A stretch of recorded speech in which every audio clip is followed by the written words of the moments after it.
নমস্কার, স্বাগত জানাচ্ছি আপনাকে হজলাই টিভি এর পর্দায়। স্বাগতম, আপনাদেরও ধন্যবাদ। গতকালকে একটা ঘটনা দেখতে পেলাম যে আখাউড়া রোডে আপনাদের একটা দলীয় সভা হচ্ছিল। সেই সভায় কিছু দুষ্কৃতিকারীরা এসে যেভাবে স্লোগান দিল বা আক্রমণ করলো আপনাদের সবাই, সিপিএম এর একদম। চামড়া তুলে নেব আমরা, অথবা জিতেন চৌধুরীর চামড়া তুলে নেব আমরা। কি বলবেন এই বিষয় নিয়ে? দেখুন, কি বলবো, তো সভ্য সমাজের ভাষা না এটা। এটা বর্বরতার লক্ষণ। এই স্লোগান শুনে তো আমার ওই জ্যোতি বসুর একটা কথা মনে হয়েছে।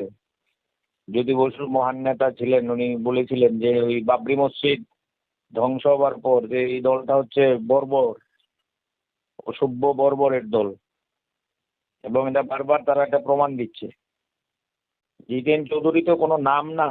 জিতেন চৌধুরী হচ্ছে ভারতবর্ষের মানে একজন একটা রাজনৈতিক দলের শীর্ষ একজন নেতৃত্ব, এবং আমাদের রাজ্যে দীর্ঘদিনের বিভিন্ন দপ্তরে মন্ত্রিত্বের দায়িত্ব পালন করেছেন। এখন উনি সিপিআইএম একটা নির্বাচন কমিশনের স্বীকৃত জাতীয় রাজনৈতিক দলের ত্রিপুরা রাজ্যের সম্পাদক। ওনার চামড়া তুলে নেব যারা স্লোগান দিতে পারে, এবং এটা শুধু জিতেন চৌধুরী এবং সিপিআইএম এর চামড়া তুলে নেব এটা বিচ্ছিন্ন ঘটনা না। ওটা ওটা 2018 সালের পর থেকে গোটা রাজ্যে তারা এই ঘটনা করছে। কোনো বিরোধী দলকে কর্মসূচি করতে দেবে না। সিপিআইএম সহ অন্য যত বিরোধী দল কেউ কর্মসূচি করতে পারবে না, অথচ ওরা পারমিশন ছাড়া যখন তখন কর্মসূচি করতে পারবে। কিন্তু মুখ্যমন্ত্রী বলছে সব রাজনৈতিক দলের কর্মসূচি করার অধিকার আছে, কিন্তু উনি চুপ। যখন বিরোধী দলের উপরে আক্রমণ, উনি একদম চুপ। স্বরাষ্ট্র দপ্তরের দায়িত্ব। তো এটা দিয়ে বোঝা যায় ওদের সর্বোচ্চ কর্তাদের নির্দেশেই এইসব ঘটনা ঘটছে। এখন বোঝার বাকি থাকে না।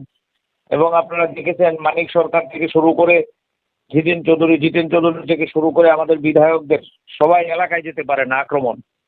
কত পার্টি অফিস জ্বালিয়ে দিয়েছে, তার কোনো ইয়ত্তা নেই।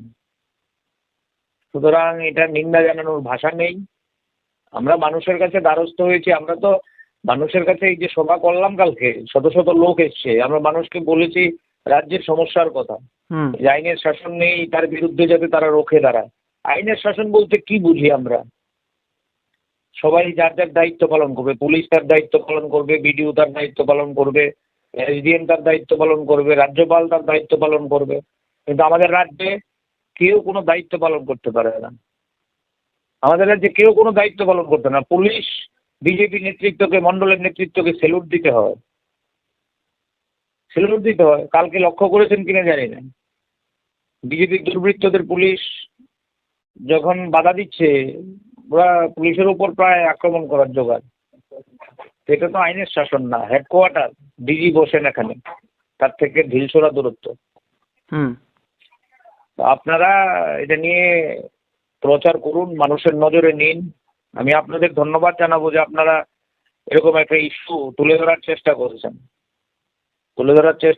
এবং আপনাদের মধ্য দিয়ে, আপনারা তো গণতন্ত্রের চতুর্থ স্তম্ভ। আজকে গণতন্ত্র আক্রান্ত, সংবিধান আক্রান্ত, কথা বলা যায় না, বিরোধী মত প্রকাশ করা যায় না। সুতরাং আপনারা এই দায়িত্ব পালন করছেন, তার জন্য ধন্যবাদ। আমরা আশা করি আমরা সবাই মিলেই রাজ্যের এই গণতন্ত্র পুনরুদ্ধার করে আইনের শাসন প্রতিষ্ঠা করতে পারবো। অসংখ্য ধন্যবাদ দাদা আপনাকে আমাদের সাথে সময় দেওয়ার জন্য। ভালো থাকবেন এবং রাজ্যবাসীকে ভালো রাখার জন্য চেষ্টা করবেন। অবশ্যই।